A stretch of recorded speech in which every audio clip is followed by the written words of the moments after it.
Last video just cut off on me right before we were finished, so let's just pick up where it left off. An owl hooted. The sounds were soft but very alive.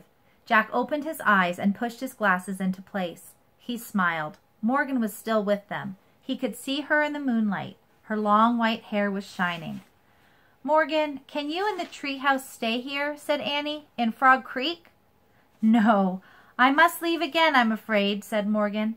"I've been gone from Camelot for a very long time." She handed Jack his pack. She brushed his cheek, and her hand felt so soft and cool. "A bit of moon dust still on you," she said. "Thank you, Jack, for your great love of knowledge." "You're welcome," said Jack. Morgan tugged on one of Annie's braids. "And thank you, Annie, for your belief in the impossible." "You're welcome," said Annie. "Go home now," said Morgan. Jack smiled. Home was Earth, that bright, colorful world where everything was alive and always changing. "Bye, Morgan," said Annie. She started out of the treehouse. Jack looked back at Morgan. "Will you come back soon?" he said. "Anything can happen," said Morgan. "The universe is filled with wonders, isn't it, Jack?" She smiled and nodded.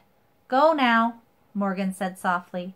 Jack followed Annie down her rope ladder. He stepped onto the ground, and the wind started to blow. The treehouse started to shake. A loud roar filled Jack's ears, and he squeezed his eyes shut. He covered his ears. Then everything was silent and still. Jack opened his eyes. The ladder was gone. He looked through the leaves and the branches of the giant oak tree.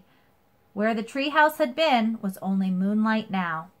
"Bye, Morgan," he whispered sadly. "Bye, Peanut," said Annie. Jack and Annie stared at the top of the tree for a long moment. "Ready?" said Annie. Jack nodded. They started for home. The midnight air felt cool and moist. It was filled with the soft sounds of earth life. Jack and Annie left the Frog Creek woods and started down their street. Annie glanced up at the sky. "The moon looks really far away, doesn't it, Jack?" It sure did, thought Jack. It was far away. "I wonder how the Moon Man can be there all alone," said Annie. "What do you mean?" said Jack. "I mean, who helps him put on his spacesuit?" said Annie. "Who helps him get up when he falls down?" "And who is he?" added Jack. "Who do you think he was?" said Annie. "He must be a scientist or an astronaut from Earth," said Jack. "No, I think he's an alien," said Annie. "From another galaxy." Jack scoffed. "What makes you say that?" "I just feel it," said Annie. "Wrong," said Jack. "There's no proof that aliens even exist." "Maybe not now," said Annie. "But don't forget, we were in the future." "Oh, brother," said Jack. They crossed their yard and climbed their back steps.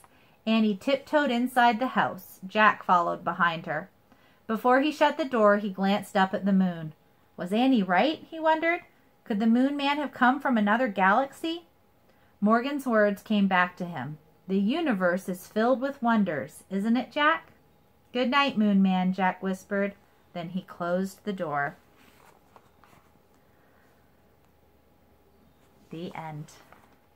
Thanks for watching, guys. We'll talk to you later, and hope everyone has a great week at home. Stay safe, stay healthy. Love ya. Mwah.